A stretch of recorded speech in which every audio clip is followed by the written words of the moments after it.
Baik, terima kasih kepada Pak Rudi selaku dosen pengampu dari Perancangan dan Manajemen Organisasi Industri. Di sini saya Eja Andra Maulana dengan NIP 0103922006 dari Universitas Pelita Harapan akan menjelaskan mengenai desain desain organizational structure, basic design, and adaptive design. Di mana sumbernya berasal dari buku Robbins, eh, terbit pada tahun 2012, chapter ke-11, dan juga dari PT Gadget Tunggal, gadgettires.com, yang dimana saya asalnya bekerja pada PT Gajah Tunggal. Di sini ada table of content. Yang pertama ada organization chart, organization design, terus ada yang ketiga ada mechanic versus organic organization, terus keempat ada contemporary organization design, yang kelima ada conclusion. Yang pertama ada organization chart, di mana pada struktur organisasi ini kami diketuai oleh Bapak Franco Soa sebagai EFPQA. Kemudian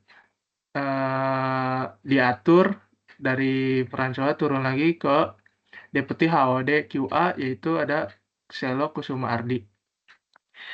Terus yang berikutnya dibagi dan dipecah kepada subdepartemen masing-masing, yang dimana ada subdepartemen kompon yang dipimpin oleh Bu Rini, terus juga ada subdepartemen head performance yang dimana itu dipimpin oleh Bu Aida. Yang terakhir ada subdepartemen arsitektur yang dipimpin oleh Bu Princep, yang dimana dia membawahi beberapa plan. Yang pertama ada section head atau asisten dev head Yatin Muktiono, itu dia ada di plan A. Terus ada section head Suharyanto, itu ada di plan D. Terus kemudian ada section head Heru Priyono, itu ada di plan A.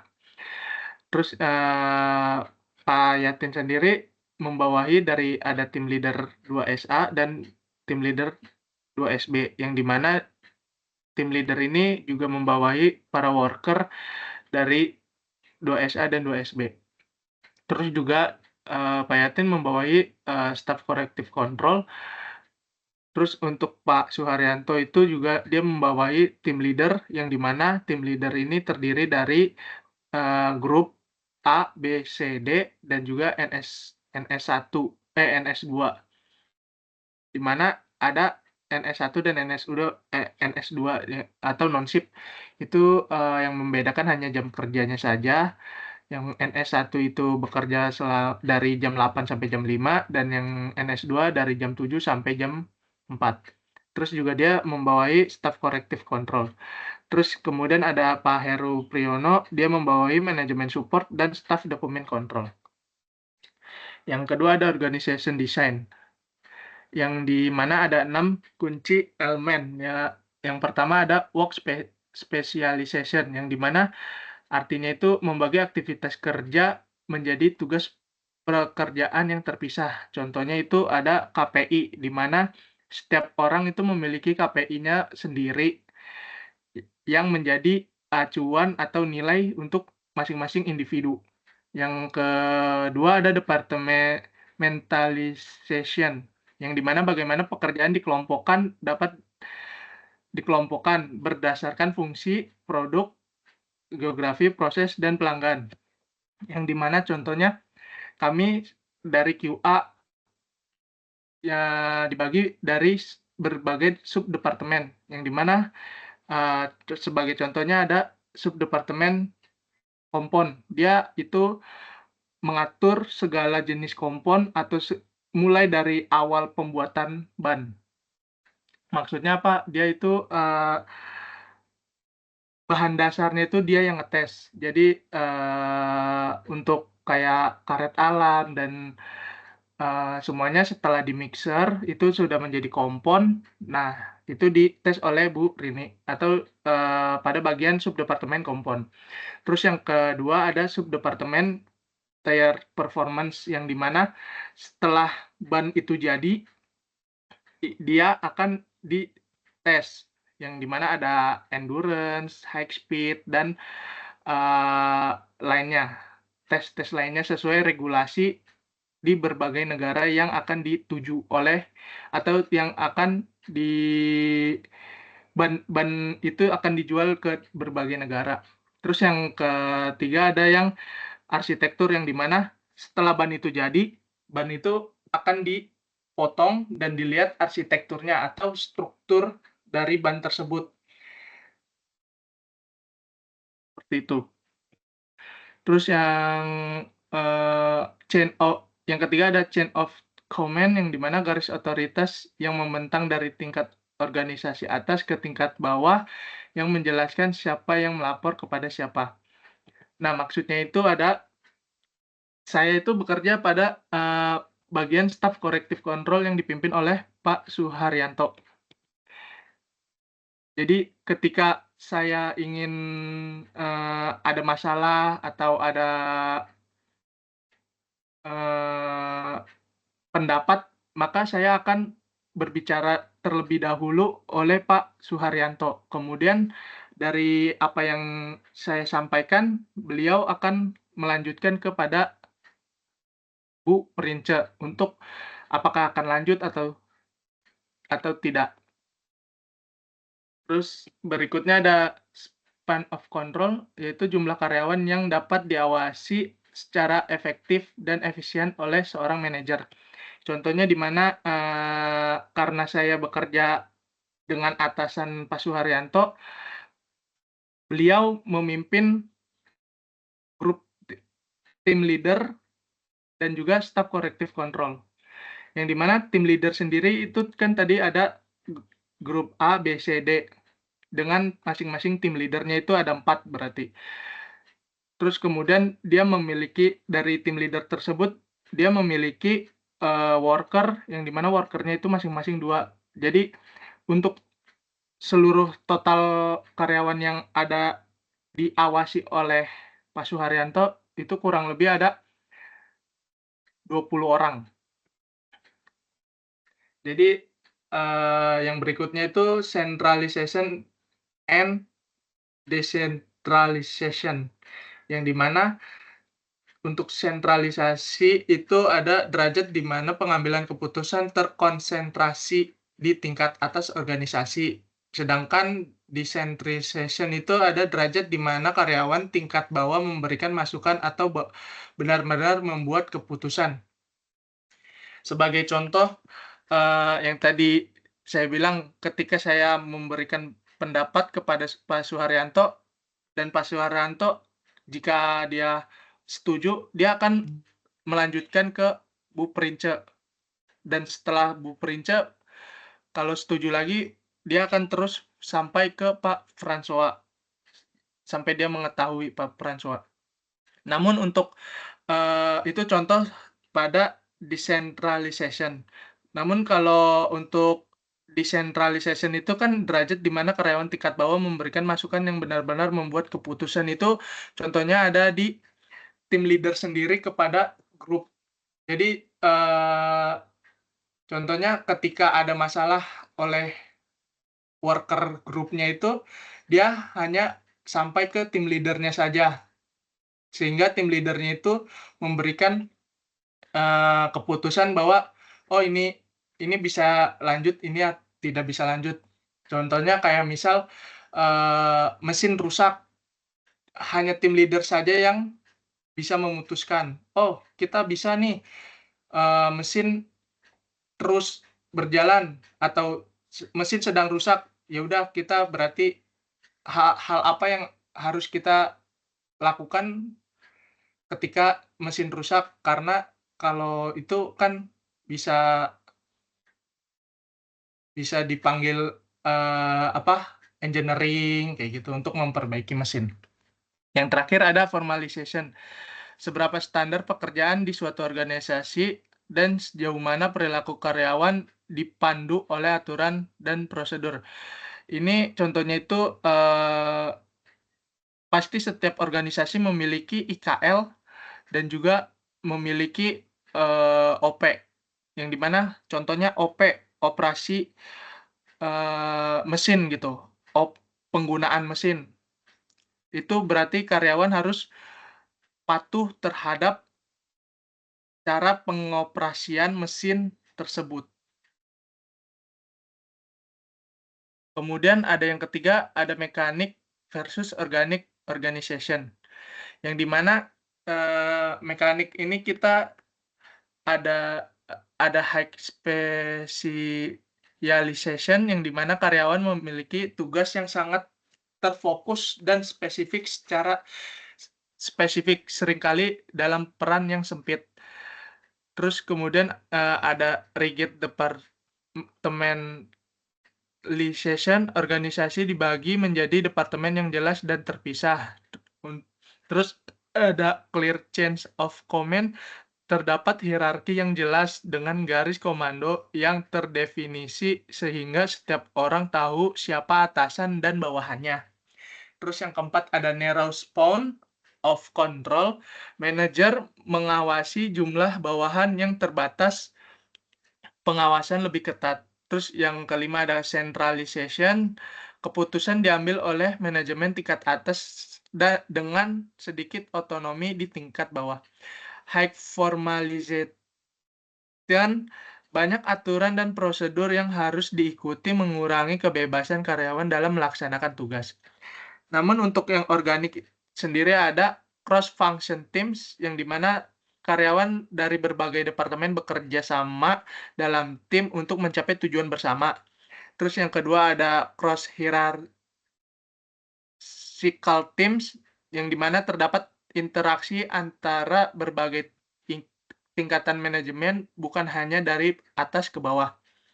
Terus yang ketiga ada free flow of information, di mana informasi mengalir secara bebas di seluruh organisasi, memfasilitasi komunikasi yang lebih baik dan responsif terhadap perubahan. Terus wide span of control, manajer dapat mengawasi lebih banyak karyawan sehingga lebih banyak otonomi.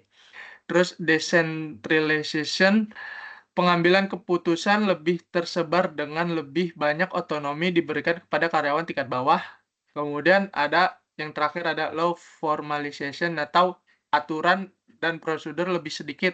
Karyawan lebih banyak kebebasan untuk menjalankan pekerjaan dengan cara yang dianggap terbaik. Nah, di sini untuk PT Gajah Tunggal itu mengikuti sistem mekanik, stick, dan juga organik, yang di mana dia memiliki hack spesifikasi, terus juga rigid departemen, terus clear chain of command, terus narrow span of control, centralization, high formalization, terus juga dicampur dengan sedikit organik, yang dimana cross function teams. Terus yang kedua, yang terakhir ada free flow of information, dimana untuk high specification itu karyawan memiliki tugas yang sangat terfokus, itu contohnya adalah di KPI-nya sendiri, KPI. Terus jika, yang kedua ada rigid departemen itu, yang tadi dalam struktur ada yang dia membahas kompon, ada yang membahas tentang, tire-nya, ada yang membahas tentang, arsitekturnya atau strukturnya. Terus kalau untuk clear change of command itu dia jelas, yang dimana pada struktur juga kita dapat melihat siapa yang memimpin, siapa juga yang menjadi bawahan, yang dipimpin. Terus narrow span of control-nya itu jumlahnya juga jelas. Jadi untuk tim leader tuh membawahi 2 orang, mampu membawahi 2 orang anak buah, seperti itu contohnya. Kalau centralization itu pengambilan keputusan manajemen tingkat atas, itu ya sebagai contohnya yang tadi ketika kita memiliki, eee, inovasi seperti, oh kita ingin membeli mesin baru atau membuat mesin baru, itu sampai tingkatan, subdepartemen. Kalau di bagian saya yang tadi, yang seperti yang saya bilang tadi, di struktur. Terus, kalau high formalization itu banyak aturan itu, yang harus diikuti ya contohnya ada pada OP contohnya untuk cara kerja mesin, kayak gitu. Itu harus harus ada karena ketika amit-amit terjadi kecelakaan kerja, itu pasti akan ditanyakan apakah OP-nya berjalan, apakah standar untuk penggunaan APD-nya ada, segala macam itu pasti ada. Terus kenapa ada organiknya sedikit, itu ada cross function teams, yang di mana yang saya alami adalah ketika terjadi suatu problem, maka karyawan itu dari berbagai departemen, itu akan menjadi satu untuk menyelesaikan masalah tersebut. Terus ada yang terakhir itu free flow information, yang di mana, seluruh informasi yang ada, pasti seluruh karyawan itu tahu. Karena, itu diedarkan melalui dari atasan, kemudian mengalir ke bawahan-bawahan yang lainnya. Terus yang keempat ada contemporary organization design, yang di mana dia ada tim structure, matrix structure, terus project structure, boundaryless structure, dan learning structure.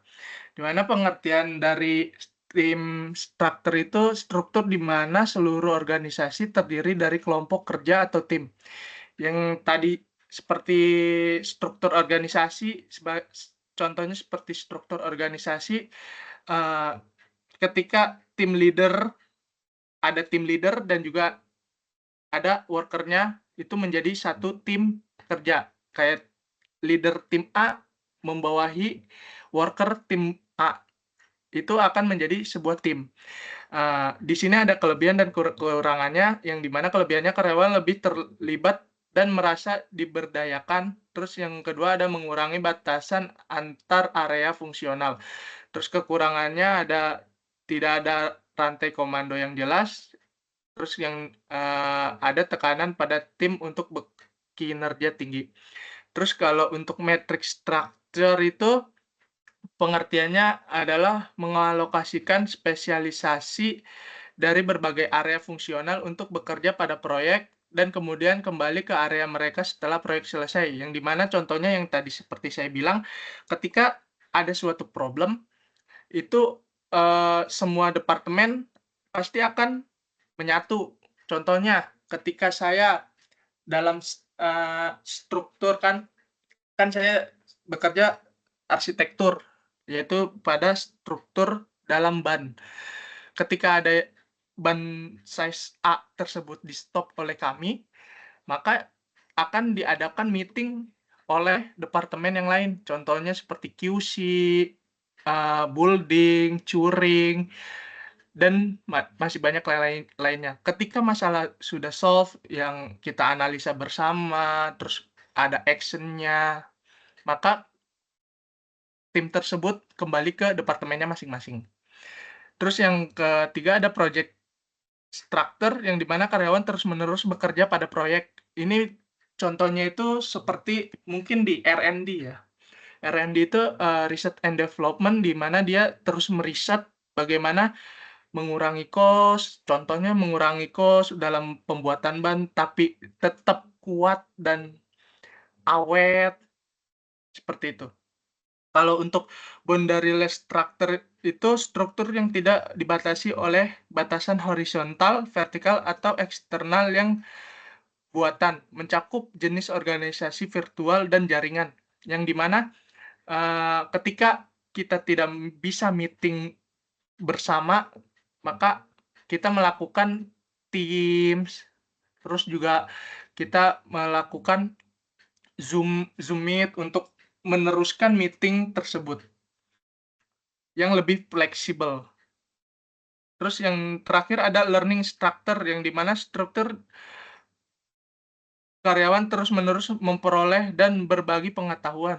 Di sini di PT Gajah Tunggal itu memiliki sebuah departemen learning, yang dimana tugasnya dia memberikan pengetahuan, memberikan informasi terhadap karyawan-karyawan, seperti contohnya, kita training damkar. Jadi ketika ada api yang ada di sekitar, kita bisa menggunakan APAR, menggunakan hidran, seperti itu.